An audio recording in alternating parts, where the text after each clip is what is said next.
주셔서 은혜 찬양 감사합니다. 할렐루야. 지난 주간 안녕하셨습니까? 이 땅에 한비가 내렸습니다.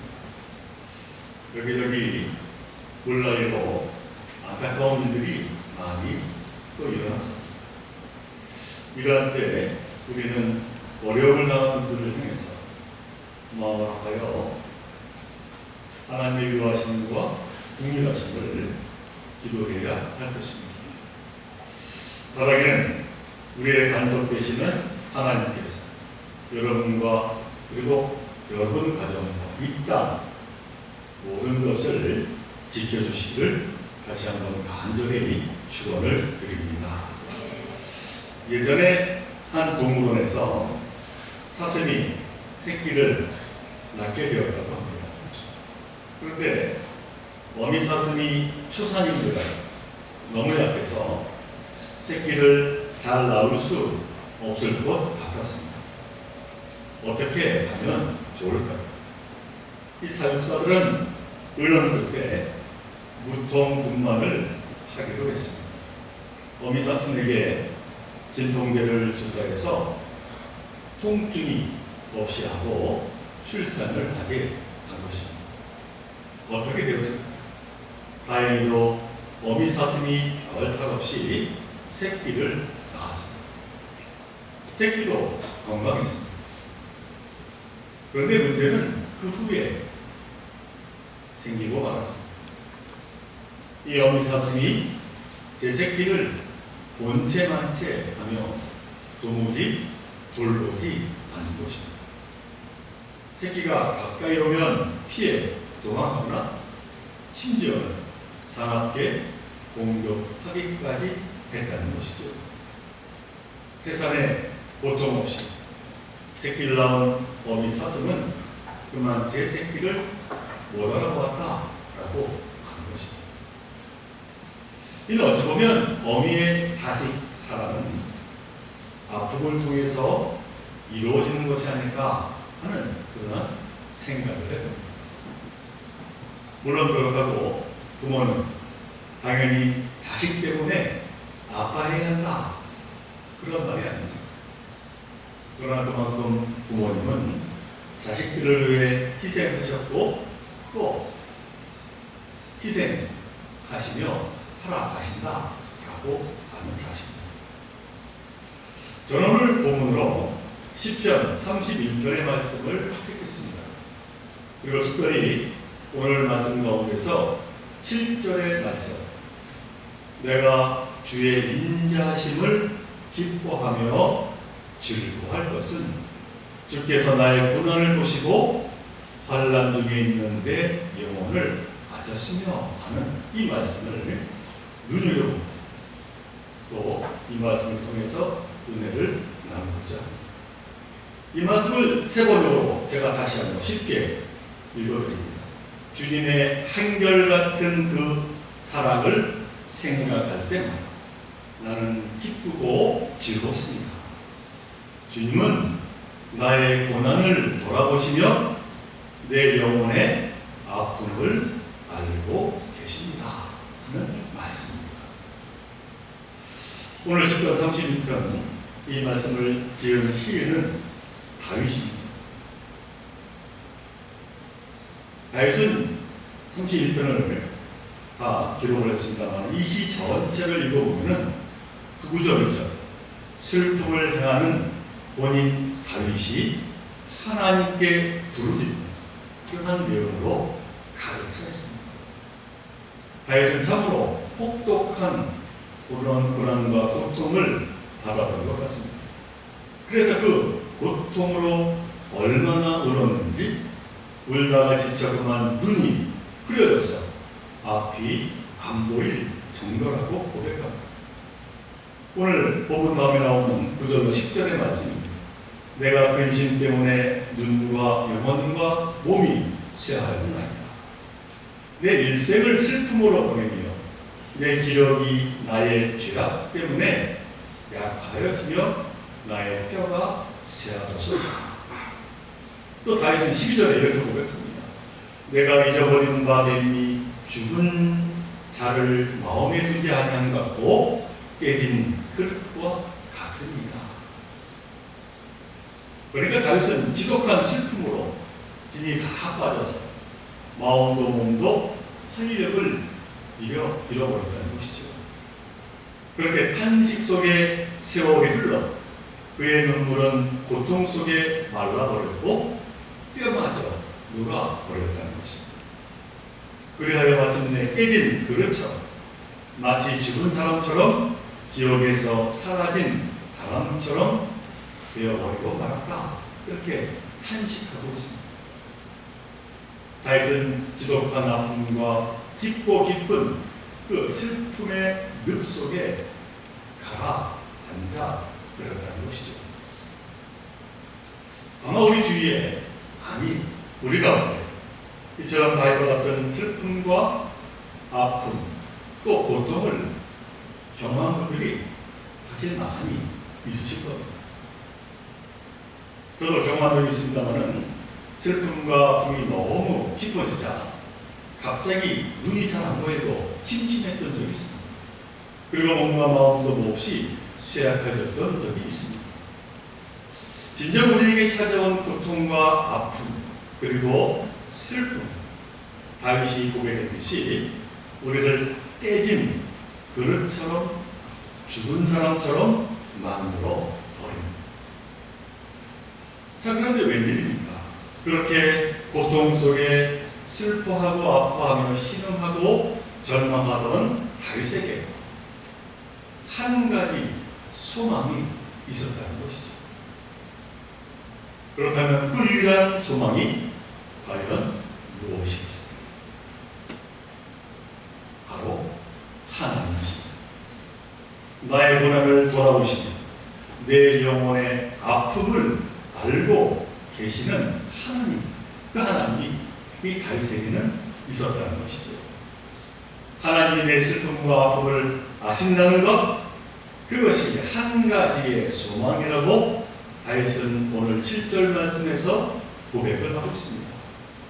내가 주의 인자하심을 기뻐하며 즐거워하였으며 주께서 나의 고난을 보시고 환난 중에 있는 내 영혼을 아셨기 때문이다. 사랑하는 종교 성도 여러분, 하나님은 진정 어떤 분이십니까? 이 시인 다윗은 하나님은 내 영혼의 아픔을 아시는 분이라고 그렇게 고백합니다. 하나님은 내 육신의 아픔을 그리고 영혼의 아픔 그 모두를 아시는 분이시라는 것이죠. 근데 사실 이 하나님이 우리의 아픔을 아시는 긍휼하신 분이라고 하는 것은 이 시편 말씀뿐만이 아니라 성서 전체가 말하는 핵심 주제 중에 하나입니다. 출애굽기 33장 19절에서 하나님 그렇게 말씀하십니다. 여호와께서 이르시되 내가 내 모든 선한 것을 너희 앞으로 지나가게 하고 여호와의 이름을 내 앞에 선포하리라. 나는 은혜 베풀 자에게 은혜를 베풀고 긍휼히 여길 자에게 긍휼을 베푸느니라 말씀을 하십니다. 그러니까 우리 하나님은 진정 은혜로우시며 긍휼하신 분이시다. 그렇게 말씀을 하고 있는 것이죠. 그런데 여기서 긍휼이라고 하는 이 단어를 이렇게 번역한 히브리 말을 찾아보니까 라훔 이렇게 되어 있습니다. 이 라훔이라고 하는 이 단어는 긍휼 또는 자비라고도 번역합니다만 이 긍휼이라고 하는 뜻의 라훔이라고 하는 이 히브리의 말은 어머니의 태를 말하는 레헴과 같은 어원을 가지고 있다고 합니다. 이는 무엇을 뜻합니까? 하나님의 라훔, 곧 하나님의 그 긍휼하심은 자기 태에서 상고의 고통으로 난 자식을 사랑하는 그 어머니의 사랑과 같다라고 하는 말인 것이죠. 그러니까 하나님의 긍휼하신 그 사랑은 그냥 사랑이 아니라 절절한 사랑이다. 그렇게 표현할 수가 있습니다. 사실 구약의 선지자들이 이스라엘 백성들에게 그토록 계속해서 깨우쳐 주려고 했던 그 하나님의 그 국률하심은 바로 이 같은 절절한 사랑이었다라고 하는 것이죠. 선지자 이사야는 바빌론에서 노예로 살면서 낙담하고 절망한 이 이스라엘 백성들에게 이렇게 외쳤습니다. 이사야서 49장 14절로 16절의 말씀. 오직 지온이 이르기를 여호와께서 나를 버리시며 주께서 나를 잊으셨다 하였거니와 여인이 어찌 그 전 먹는 자식을 잊겠으며 자기 태에서 난 아들을 국률이 여기지 않겠느냐. 그들은 혹시 믿을지라도 나는 너를 잊지 아니할 것이다. 내가 너를 내 손바닥에 새겼고 너의 성벽이 항상 내 앞에 있도다. 이렇게 말씀하셨습니다. 이는 무슨 말씀입니까? 이 어머니가 자식을 결코 잊지 못하는 것처럼 하나님도 당신의 백성들을 잊지 않으신다는 것이죠. 아니, 비록 어머니가 제 새끼를 잊는다 해도 하나님께서는 당신의 백성들을 절대로 잊지 않으신다는 겁니다. 하나님께서 택한 백성을 너무나도 절절하게 사랑하신다고 이사야는 이야기하고 있는 것이죠. 예언자 호세아도 하나님의 포기할 수 없는 그 풍요한 사랑을 이렇게 이야기합니다. 호세아서 11장 8절의 말씀. 에브라함이여 내가 어찌 너를 놓겠느냐. 이스라엘이여 내가 어찌 너를 버리겠느냐. 내가 어찌 너를 아드마 같이 놓겠느냐. 어찌 너를 스보임 같이 두겠느냐. 내 마음이 내 속에서 돌이켜 나의 긍휼이 온전히 불붙듯 하도다 하는 말씀입니다. 그러니까 이 호세아는 이스라엘 백성이 만일 나를 배반하고 또 배반한 할지라도 하나님 도무지 이스라엘을 버릴 수 없으시다는 것입니다. 하나님도 화가 나고 분노하지만 그러나 우리 화가 나고 참으로 분노할지라도 참으시는 분이시다라고 하는 것이죠. 왜 그렇습니까? 하나님은 국률하신 하나님이시기 때문에 이스라엘을 향한 불길처럼 솟아오르는 그 절절한 사랑 하나님은 결코 내어놓지 않으시기 때문에 바로 이 국률하심이 이스라엘 백성들에게 그리고 오늘 시편 31편의 그 다윗에게 그러므로 소망이 된다라고 하는 사실입니다. 그런데 이는 구약 선지자들만의 말씀이 아닙니다.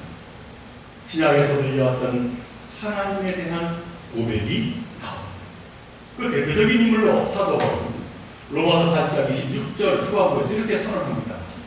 오직 성령이 말할 수 없는 탄식으로 우리를 위하여 친히 간구하십니다 하는 고백입니다. 이는 무슨 말씀입니까? 그러니까 고난의 때 우리만 고통 속에 신음하고 있는 것이 아니라고 하는 것이죠. 우리와 함께 아니 우리보다 더 이루 말할 수 없는 그 아픔으로 탄식하는 분이 계시다는 겁니다. 그분이 누구예요? 바로 성령님이십니다. 성령께서 친히 이루 말할 수 없는 탄식으로 우리와 함께 하시며 우리의 아픔과 함께 하시며 더 나아가서 우리를 위하여 간구하여 주신다. 그렇게 사도 바울은 말씀하고 있는 것이죠.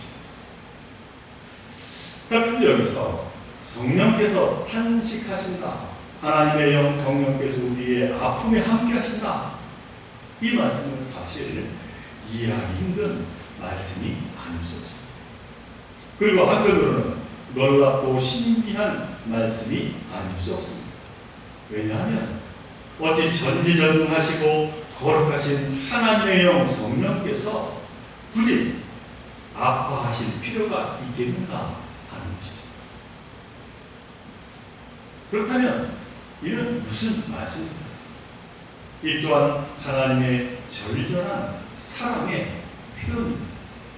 그러니까 함께 하시고 탄식하실 만큼 그만큼 당신의 백성들을 거룩한 영 성령께서 사랑하신다, 함께 하신다 말씀하고 있는 것이죠. 이처럼 우리는 앞에서 시편 31편의 시인인 다윗이 고백을 들었습니다. 다윗은 하나님이 자신의 고통을 아신다, 그렇게 고백을 했습니다. 그리고 로마서에서 바울은 하나님의 오신 성령께서 그 고통을 아시는 것뿐만이 아니라 아파하고 함께 탄식하신다라고 말씀하십니다. 또 그뿐만이 아니라 아파하는 자들을 대신해서 간구까지 해주신다, 그렇게 말씀합니다. 하나님을 향한, 정말 하나님의 이 백성을 향한 절절한 사랑의 표현이 아닐 수가 없습니다. 자, 그런데 우리는 여기서 이런 생각을 가져볼 수 있습니다. 그것은 하나님께서, 성령께서 우리의 아픔을 아신다는 것이 도대체 나에게 무슨 유익이 되는 것일까? 라고 하는 의문이죠. 하나님께서, 성령께서 아파하시며 이루 말할 수 없는 탄식으로 우리가 함께 하신다 라고 하는 것이 도대체 지금 너무나 힘든 고통 속에 있는 나에게 무슨 힘이 된다는 것일까? 라고 하는 것이죠. 말 그대로 하나님이 내 아픔을 아시고 내 아픔을 안타까워하시며 탄식하시니 그것을 위안 삼아 살라는 그런 말일까 하는 것이죠. 그만큼 우리의 고통을 하나님이 알아주시며 절절히 사랑하시는 그 하나님을 바라보며 고마워하면서 어떻게 하든 이 고통을 이기며 살아야 한다, 그 마음을 먹어야 한다는 말일까? 이렇게 한번 물어볼 수가 있습니다.